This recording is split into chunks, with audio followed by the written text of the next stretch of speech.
बिस्मिल्लाहिर्रहमानिर्रहीम। अस्सलाम वालेकुम students, welcome to CBEL concept based education learning YouTube channel. मैं हमाद अहमद, आपका ट्यूटर। आज की इस वीडियो में हम बात करेंगे बीकॉम पार्ट 2 की और इसका सब्जेक्ट है एडवांस अकाउंटिंग। तो स्टूडेंट्स, आपको पता है हमने chapter number 5 that chapter is analysis of accounting ratio start किया। आज हम उसकी प्रॉब्लम नंबर 5 करेंगे। तो ये प्रॉब्लम प्रीवियस प्रॉब्लम नंबर 4 से बहुत ज़्यादा मिलती जुलती है। तो आप स्टूडेंट्स ने इस वीडियो को लास्ट तक देखना ताकि आपको हर एक चीज़ कंप्लीटली समझ में आ जाए। तो वीडियो को स्टार्ट करने से पहले आप स्टूडेंट्स से ये रिक्वेस्ट है, वीडियोस को लाइक करें, चैनल को सब्सक्राइब करें और बेल आइकन को तो ज़रूर हिट करें ताकि जब भी न्यू वीडियो अपलोड हो आपको सबसे पहले उसकी नोटिफिकेशन मिल जाए। तो अब सबसे पहले क्वेश्चन की रीडिंग की जाएगी, लेकिन आपके पास जो बुक होनी चाहिए वो राइटर सुहेल अफजल की होनी चाहिए। चाहे न्यू एडिशन हो, ओल्ड एडिशन हो, इससे फ़र्क नहीं पड़ेगा। जस्ट ईयर में तब्दीली आएगी, स्टेटमेंट और अमाउंट्स बिल्कुल सेम रहेंगी। क्वेश्चन नंबर 5 है Chand and co purchase goods both for cash and on credit the following figures have been taken from their books total purchases are S 4,25,000 cash purchases 1,13,000 return outwards 12,000 creditors at the end of year 53,200 bill bills payable at the end of year 6,800 taking a year of 365 days calculate creditors turnover ratio and average payment period। ये था question आपका question number 5। अब इसका solution की तरफ हम move on करते हैं। अच्छा, तो स्टूडेंट्स अब आप सॉल्यूशन की तरफ आ जाएं। सबसे पहले आपने क्या मालूम करना है? मालूम आपने करना है क्रेडिटर टर्नओवर रेशो। पीछे वाले क्वेश्चन में आपने मालूम किया था डेटर टर्नओवर रेशो, तो इस क्वेश्चन में आप मालूम करेंगे क्रेडिटर टर्नओवर रेशो।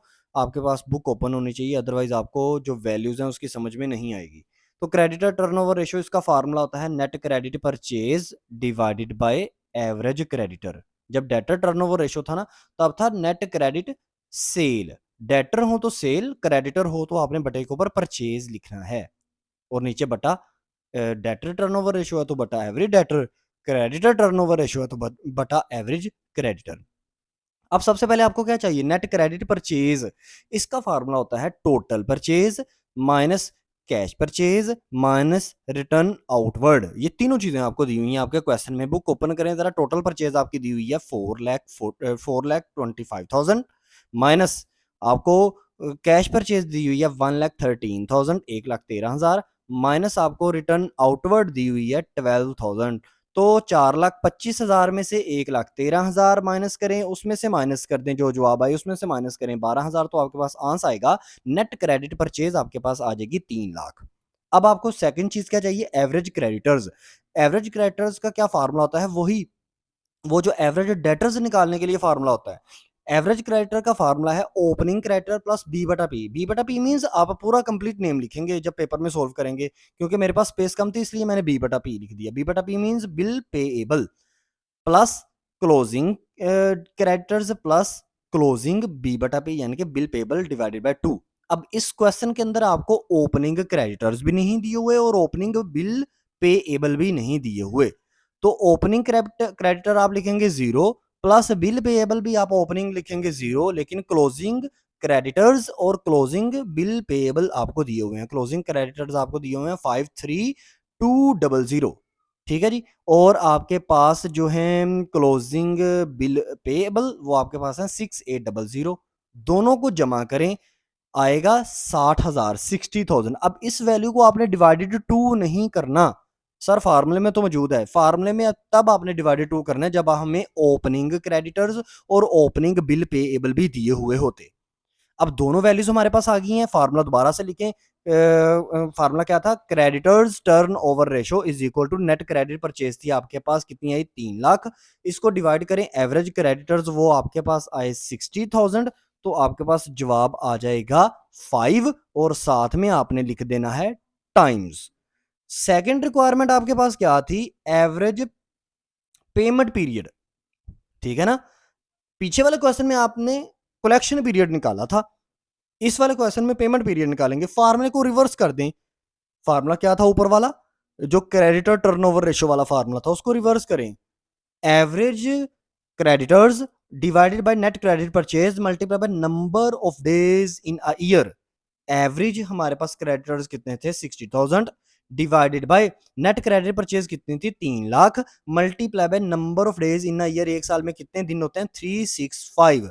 तो 60,000 को डिवाइड करें 3 लाख से, जो आंसर है उसको मल्टीप्लाई कर दें 365 से, तो आपके पास डेज निकल आए जाएंगे, वो आ जाएंगे 73 डेज, एग्जैक्टली 73 डेज आपके पास निकलेंगे। तो ये दोनों रिक्वायरमेंट स्टूडेंट्स आपको मैंने समझा दी।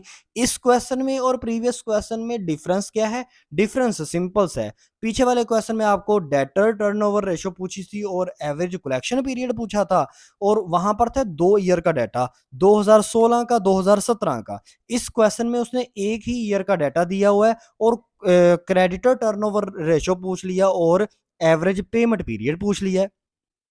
ठीक है, और एक छोटी सी उसने ये चीज भी इंक्लूड की हुई है कि पीछे वाले क्वेश्चन में उसने आपको ओपनिंग डेटर और ओपनिंग बिल रिसीवेबल दिए हुए थे। इस क्वेश्चन में आपको उसने ओपनिंग क्रेडिटर्स भी नहीं दिए हुए, ओपनिंग बिल पेएबल भी नहीं दिए हुए। तो इस तरह आप क्या करेंगे, आप क्लोजिंग क्रेडिटर और क्लोजिंग बिल पेएबल दोनों को जमा कर लेंगे, जो भी आंसर आएगा उसको डिवाइडेड टू नहीं करना।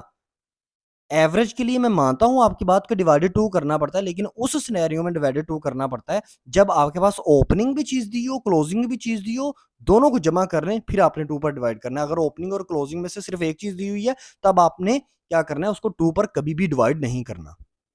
तो ये स्टूडेंट्स आपका क्वेश्चन था। आई होप सो आपको समझ में आया होगा। अगर फिर भी कोई इशू है, कोई क्यूरी है, तो कमेंट सेक्शन में लाजमी पूछें। वीडियो अच्छी लगी तो लाइक करें, चैनल को सब्सक्राइब करें, और इन वीडियोस को ज़्यादा से ज़्यादा अपने फ्रेंड्स में भी शेयर करें। अपना ख्याल रखें, अपने इस यूट्यूब चैनल का भी। अल्लाह हाफिज़।